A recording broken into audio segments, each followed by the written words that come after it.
CITU రాష్ట్ర ప్రధాన కార్యదర్శి పాలడు భాస్కర్ గారు మనతో ఉన్నారు.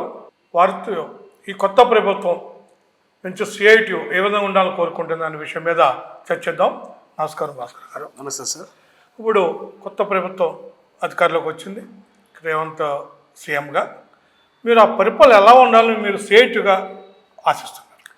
డిసెంబర్ 7వ తారీఖున రేవంత్ రెడ్డి తెలంగాణ ముఖ్యమంత్రిగా ప్రమాణ స్వీకారం చేశారు. తమ ప్రభుత్వం ప్రజాప్రభుత్వంగా ప్రకటించుకున్నారు.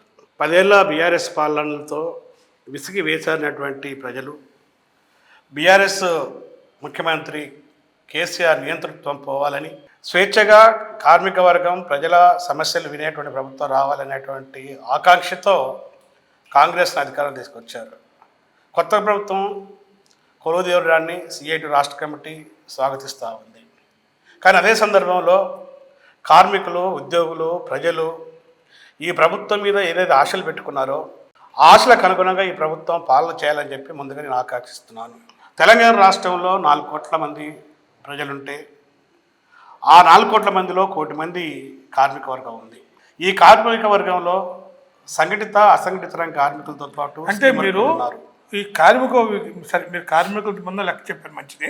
మీరు ఒక కార్మిక సంఘ సిఐటి ప్రధాన కార్యదర్శిగా ఈ నూతన ప్రభుత్వం ముందు ఏ డిమాండ్స్ పెట్టదలుచుకున్నారు? నూతన ప్రభుత్వం ముందు కార్మిక వర్గం ప్రతినిధిగా సిఐటి రాష్ట్ర ప్రధాన కార్యదర్శిగా నేను వారికి ఒకటి మాత్రం సూచన ఇవ్వదలుచుకున్నాను. 1 కోటి మంది కార్మిక వర్గం ఉన్నటువంటి తెలంగాణలో కార్మిక సంఘాలతో ముందు కూర్చొని చర్చించి కార్మిక సమస్యలు, వాటి పరిష్కార మార్గాల కోసం ముఖ్యమంత్రి చొరవ చూపాలి, ముందుకు రావాలి.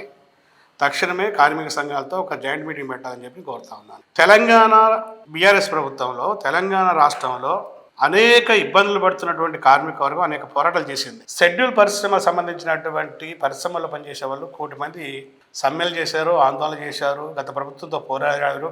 ఆ పోరాడినటువంటి డిమాండ్ పరిష్కారం కాలేదు. కనీస వేతనాన్ని సవరించాలి.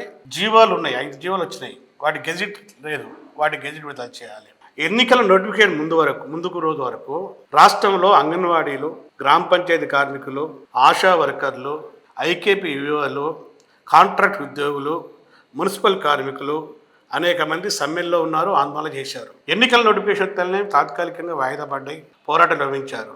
ఈ పోరాటాలన్నిటికీ కూడా ఆనాడు ప్రతిపక్ష నాయకుడిగా రేవంత్ రెడ్డి కాంగ్రెస్ ఈ పోరాటంలో పాల్గొని గ్రామ పంచాయతీ కార్మికుల వేతనాలు పెంచుతామని చెప్పారు, కారోబార్లకి స్పెషల్ స్టాటస్ ఇస్తామని చెప్పారు, అంగన్వాడీలకు ఈరోజు ఉద్యోగ భద్రత కల్పిస్తా ఉన్నారు, ఆశాలకి ఫిక్స్డ్ వేతనం ఇస్తామని చెప్పారు, అంగన్వాడీల వేతనం పెంచుతామని చెప్పారు, మధ్యాహ్న భోజనం కార్మికులు 10,000 రూపాయలు ఇస్తామని చెప్పారు, సమస్యలను పరిష్కరిస్తామని చెప్పి పోరాటాల్లో వాళ్ళు కూడా భాగస్వాములయ్యారు. ఇచ్చిన మాట మీద కట్టుబడి ఉండాలంటే తక్షణమే కార్మిక శాఖతో సమీక్ష జరపాలి. ఆ స్థానికి కార్మిక వర్గ ప్రతినిధులను పిలవాలి. ఏదైతే పోరాటాలు చేసి బీఆర్ఎస్తో తలబడి బీఆర్ఎస్ ప్రభుత్వం ఓడిపోవడానికి ప్రధాన భూమిక పోషించినటువంటి కార్మిక వర్గ సమస్యలను పరిష్కరించాలని చెప్పి ముందుగా నేను కోరుతా ఉన్నాను. ఇప్పుడు ఆర్టీసీ సమ్మె 56 రోజులైంది. దాన్ని పూర్తిగా కేసీఆర్ ప్రభుత్వం, ఆ టైం వ్యక్తి కేసీఆర్ అణచివేయడం జరిగింది. ఈరోజు కూడా అక్కడ సంఘాలు అనేవి మొత్తం లేకుండా పోయింది. అట్లా గతంలో కూడా చాలా సమ్మెల్ని ఆ విధంగా చేయటం జరిగింది. మా చరిత్ర అది. కానీ రేవంత్ కూడా సమ్మెల పట్ల, కార్మికుల పట్ల అంటే ఏ యాటిట్యూడ్ ఉంటుందో మీరు భావిస్తున్నారు? హిట్లర్ లాంటి కార్మికుల మీద కానీ ప్రజల మీద కానీ నిర్బంధాన్ని ఉపయోగించి అప్రజాస్వామికంగా వివరించినటువంటి వాడిని హిట్లర్ లాంటి చరిత్ర కాలగర్భంలో కలిపింది. అది మనం చూడనటువంటి చరిత్ర, మన పుస్తకాల్లో విన్నటువంటి చరిత్ర.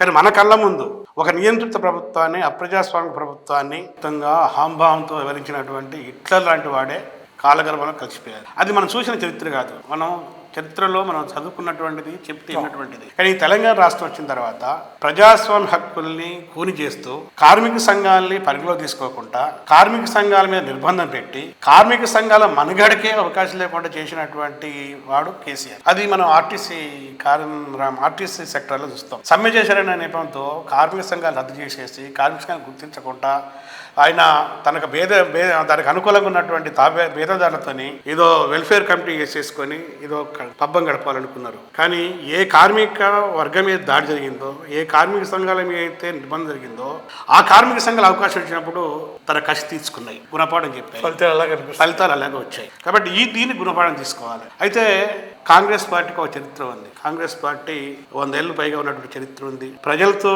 ఎలా మెరగాలో తెలిసిన చరిత్ర ఉంది. తెలంగాణలో రాష్ట్రంలోనే కేసీఆర్కి ఒక గుణపాఠం చెప్పినటువంటి ఆ గుణపాఠాలు కూడా వాళ్ళ కళ్ళ ముందు ఉన్నాయి. ఆయన ఒక ప్రజాస్వామ్యవాదిగా ఉంటాను, ప్రజాప్రభుత్వం నడుపుతానని చెప్తా ఉన్నాడు. దాన్ని ఇప్పటివరకు నమ్ముతున్నాను. కానీ పాలకవర్గాల స్వభావం అంతా ఇది పెట్టుబడిదారులకు లేకపోతే వాళ్ళ పాలక వర్గాలకు ప్రయోజనకరమైనటువంటి స్వభావం ఉంటుంది తప్ప వాళ్ళేమి సాధు జంతువులుగా ఉండరు. తాత్కాలికంగా వాళ్ళు వాళ్ళ ప్రయోజనాల కోసం ఇట్లా మారినట్టు ఉన్నప్పటికీ వాళ్ళు అంతిమంగా వాళ్ళు కార్మిక వర్గానికి వ్యతిరేకంగా ఉంటారు. కార్మిక వర్గంతో సహకరించినంత వరకు, కార్మిక వర్గంతో సాఫ్ట్గా ఉన్నంత వరకు ప్రభుత్వానికి కార్మిక వర్గం కూడా సాఫ్ట్గా ఉంటుంది. వాళ్ళ వైఖరి మారితే కార్మిక వర్గ వైఖరి మారుతుంది, కార్మిక సంఘాల వైఖరి మారుతుంది, పోరాటాలకి శ్రీకారం చుట్టాల్సి వస్తుంది. అయితే ఇప్పుడే కాంగ్రెస్ పార్టీ ఆ ఆలోచన చేద్దని అనుకుంటలేదు. త్వరలో మమ్మల్ని పిలుస్తారని కూడా భావిస్తున్నాం, పిలవాలని కూడా కోరుకుంటున్నాం చర్చలకి. మీరు మాకు వచ్చిన ధన్యవాదాలు. మీరు ఆశిస్తున్నట్టు ఈ ప్రభుత్వం కార్మికులకు అనుకూలంగా ఉండాలని ఆశిస్తూ ధన్యవాదాలు.